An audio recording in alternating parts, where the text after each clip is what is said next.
The next lot of 649 jackpot is an estimated $18 million, plus the guaranteed $1 million prize. Sportsnet Central, nightly.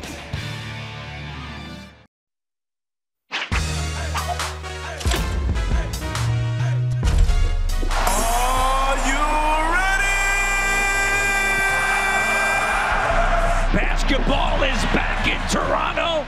It's good to be home. Let's get it. And it's good. Welcome to the NBA. How y'all doing? You know the vibes. Scotty Barnes. Running the floor. A monster slam. I have got nothing to lose. I got nothing to lose. I've got everything to prove. I got everything to prove. Van Vliet, he has been playing big minutes, getting it done for the Raptors. Robinson, denied by Mahailu. The Raptors right now, the update is dunk. And Scotty enjoying the view, by the way. In a surreal scene here in Toronto. Raptors playing in front of this empty building. Fred Van Vliet. What else do I have to say? The first ever triple-double for Fred Van Vliet. 37, 10, and 10. Barnes attacking the 10. They were talking loud, but they ain't saying Look nothing. at this.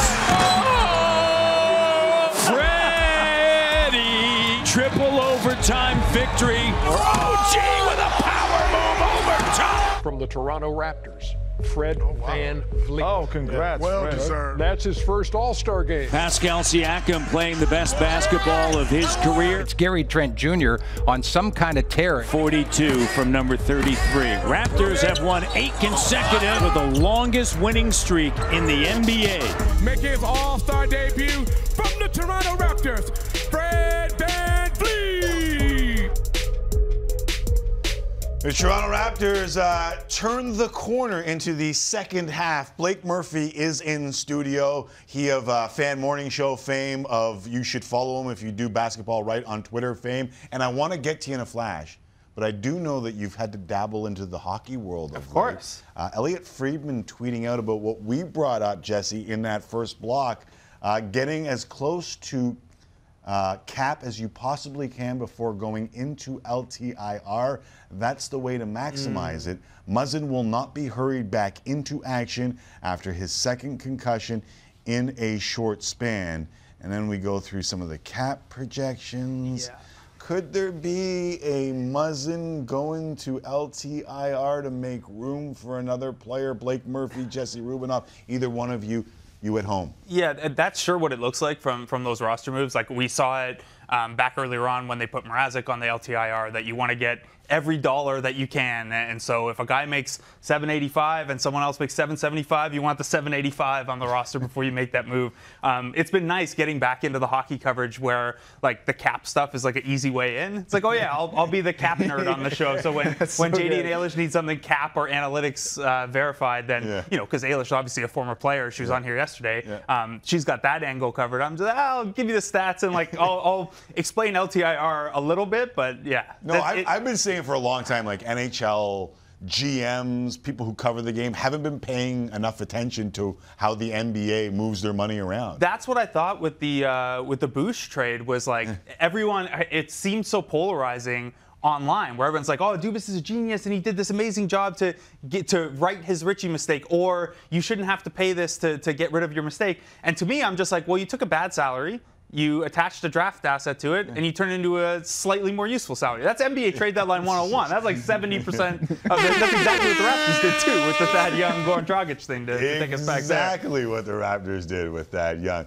Jesse, you want to jump in on that? Yeah, I just think you want Jake Muzzin to be healthy, but he wasn't playing well before he got hurt. Yeah. And if he does go in LTIR, in a weird roundabout way, this could end up working out in the Leafs' favor. Obviously, again, you want him to be healthy, but if they add someone of significance because of this LTIR exemption. But letting him sit with a concussion is getting him healthy. The one thing that I'll add to this is having him jump back into an all-important first-round series without any games in the regular season will be really tough on him. Yeah. But they can do the same thing with another guy at that time. They could move him back in with a couple games left in the regular season, get him his sea legs, and put someone else on LTIR, like sit a goalie for 4 games. The big thing is these guys got to go along with it, right? And with a guy like Muzzin, especially heading into the playoffs, you don't want to. I mean, the situation's going to be delicate enough, right? With dealing with him coming back from a second concussion in short order. Yeah. So you want to handle that delicately. And someone is, if you add with this extra space,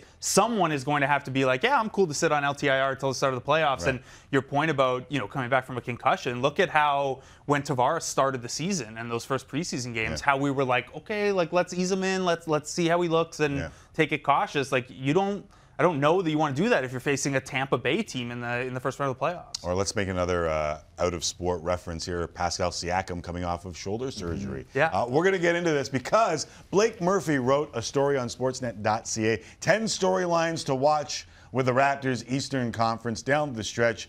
And I love the headline sports. Yeah.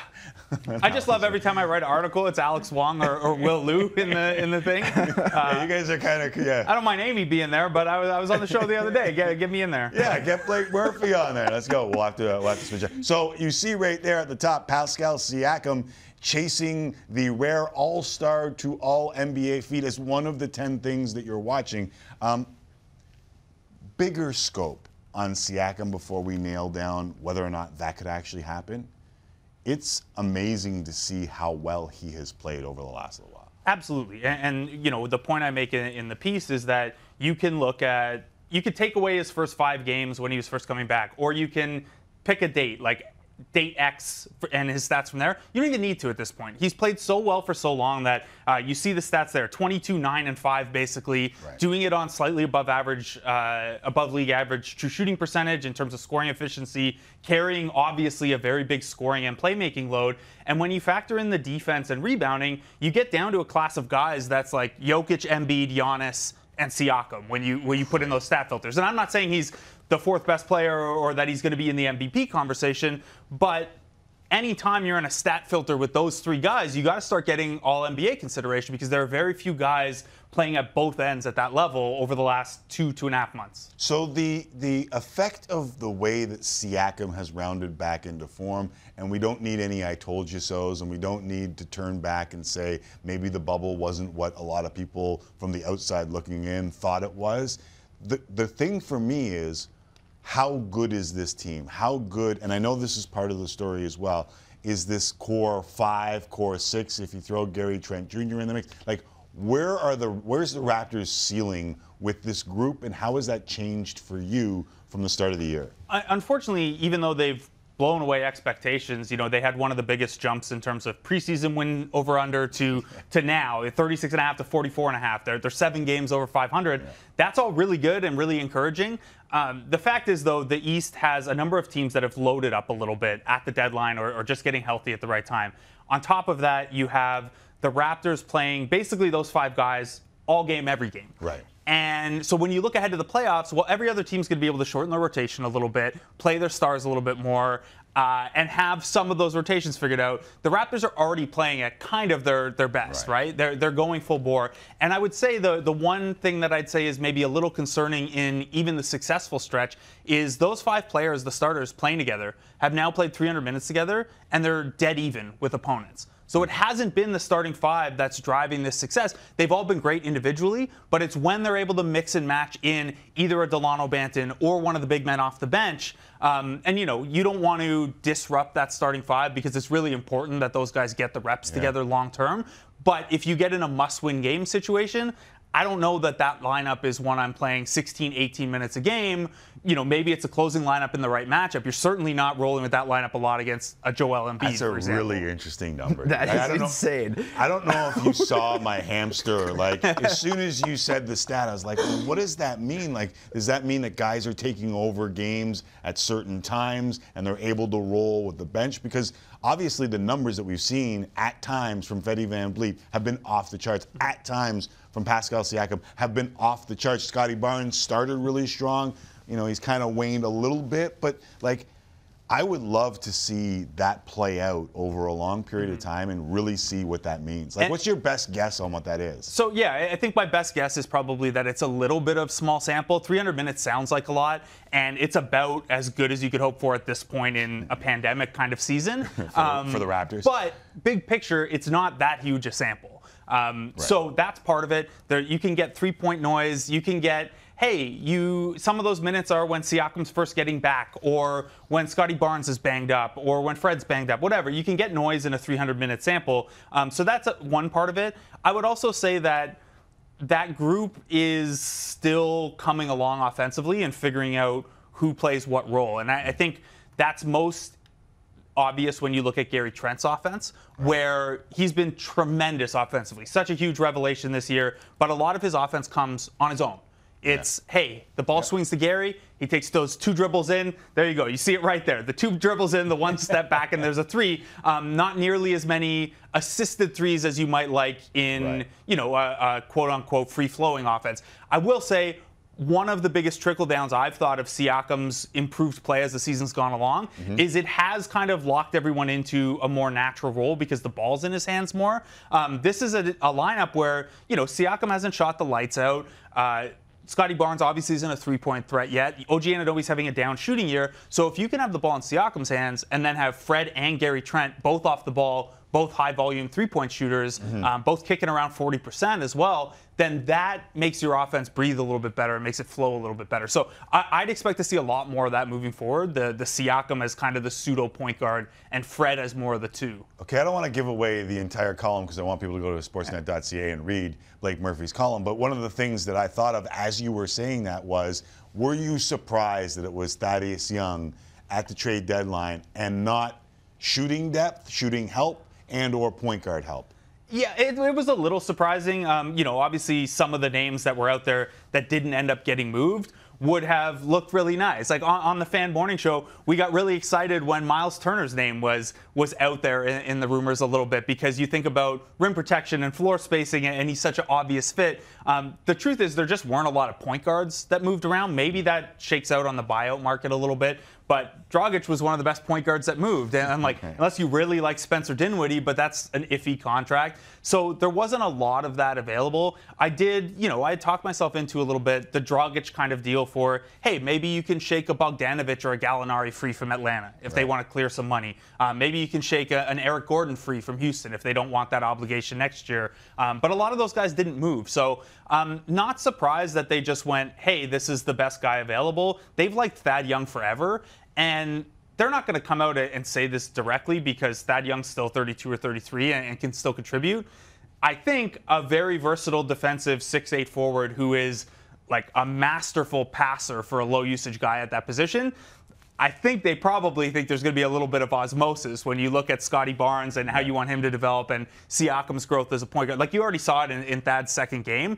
The way he's able to connect dots between guys is really, really high level. So he's a good dude. And yeah, absolutely. Like OG's mentor, yeah, and like he comes in and day one, he's talking like a player development coach. Right. So he's a guy that I could see him maybe only playing like 14, 15 minutes a game down the stretch here. And then if you get into a playoff series or a playing game where you need to maximize every minute, suddenly it's like, okay, well, look, Precious Achiuwa's development isn't as important at this time as this game, and then suddenly Thad's playing 22, 24 minutes. Right, but when they get that big, I don't know what the hell they do. Yeah, if they get that. It's a big if. All right, we want to talk ourselves into Gorgie Deng for like the third straight year? I don't know. You're the king of talking yourself into, and so is Will Liu, as a matter of fact. If a guy's in the NBA, he's got something to be interested. Like Philadelphia fans are over the moon that Willie Cauley-Stein was the guy they added to make up for the roster imbalance. So talking yourself this is not unique to Raptors fans. No, not at all. All right, a little rapid fire before I let you go. Who's the best team in the East? The Brooklyn Nets, I think. I said the Brooklyn Nets on here at the start of the season when we did the panel with Grange and McMenamin. Listen, we're allowed to evolve on this show. They have not been good. They won that trade in terms of raw value. You add Curry on top of the Ben Simmons addition. Joe Harris hopefully gets healthy at some point, but they just have so much shooting there. And we had that news today that it certainly sounds like New York's going to lift the mandate in time for the playoffs. So you're surrounding Ben Simmons or Kevin Durant or Kyrie Irving with the other ones, and Patty Mills and Joe Harris and Seth Curry. It's pretty remarkable what that offense could look like. And it was really, really good before the trade too, even without James Harden. Okay, so then by process of elimination, are they your favorite to win the NBA title? so much of that I love is going making people go. Yeah. That's a lot of it, my I favorite hate thing. doing this too, is like a lot of it honestly swings on Draymond's health, right? Like the way the Warriors looked when Draymond was healthy, Draymond was like playing at an all NBA level, even though he's averaging like 1 point a game or whatever it is. And then they got Klay back, but all of a sudden when they get Klay back, then Draymond's out. So I would say Warriors if Draymond is Draymond, because they look like world beaters even before Klay came back. Short of that, I don't know how you're going to guard the Brooklyn Nets if you're any team, let alone the Warriors without Draymond. I don't believe in the Brooklyn Nets. I'm going to say that right here. I'm going to plant my foot Fool down. me once, right? Yeah. Who's your MVP? I would go Joel Embiid right now. Slightly over Jokic. With Simmons in Philly, Harden making another move, I don't know what the hell is happening with Zion. Has the NBA given up too much power to their players? I don't want to say they've given up too much power. I think player empowerment in general is a good thing. But the league is going to want to get a handle on the in-season stuff. And this dominating a whole season's worth of narrative. I think it started last year when the Harden stuff kind of dominated the preseason in the first month of the season. I think they love this kind of thing to keep them in the news cycle in July. I don't think they love it in season. And finally, should I just ferment the beard, or is there enough elder statesman in my game that I can pull off the Celtics? No, I think it's great. The one thing I would say is, I personally, so I'm starting to get a little bit of gray hair. If you guys want to zoom in there, cameraman, zoom it. I would never just ferment mine. I've got like 5 colors in mine too, but let it go just a little bit more. A little thicker will make the salt and pepper pop a little bit more. That's all. I think it might go more patchy. That's what I'm afraid of. I don't know. It looks like it's coming in pretty good. Ladies and gentlemen, boys and girls, our friend Blake Murphy. Time for a break. When we come back, Bo Horvat, Elliot Friedman, Ken Reed, all on the way, plus your feedback. Tim and Ben rolls on. Hump Day edition. So grow it up.